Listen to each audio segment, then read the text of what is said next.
வணக்கம் ஜோதியர்களே. இந்த எபிசோட்டில் நாம் தொழிலை பற்றி பார்ப்போம்.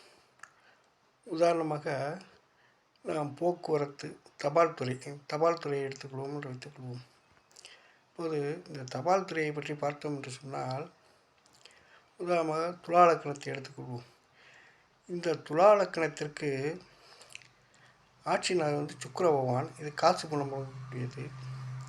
இதற்கு அடுத்ததாக தனக்காரன் 2 7 கூடியது செவ்வாய் பகவான். இது அதிகாரத்தை குறிக்கக்கூடியது. இந்த இருவரும் சேர்ந்து 9 12 9ஆம் இடம் மிதுன இலக்கணம், 12ஆம் இடம் கன்னியா இலக்கணம். இது புதனுடைய வீடு. இது கணக்கு வழக்கக்கூடியது. பேப்பர் அச்சு சம்பந்தப்பட்ட தொழில்களை குறிக்கக்கூடிய ஒரு அமைப்பாகும். எனவே இந்த சுக்கிர பகவானும் செவ்வாய் பகவானும் சேர்ந்து புதனுடன் சேர்ந்து மூவரும் லக்கணத்துக்கு 9லேயோ அல்லது 10 இருந்தாலும் அல்லது 12 இருந்தாலும் இவர்கள் தபால் துறை தொழிலில் ஈடுபடுவார்கள்.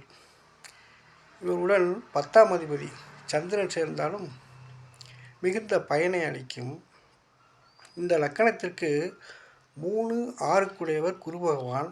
இவர் போய் லக்கணத்துக்கு 10ஆம் இடம் கடகத்திலே உச்சம் பெறுவார். அப்போது 10 இருந்தால் பதவி பறிபோகும் என்ற பழமொழி உண்டு. எனவே இந்த லக்கணத்தை பொறுத்தவரை குரு பகவான் நீச்சமடைய வேண்டும், அல்லது 3 6 8 12 மறையலாம்.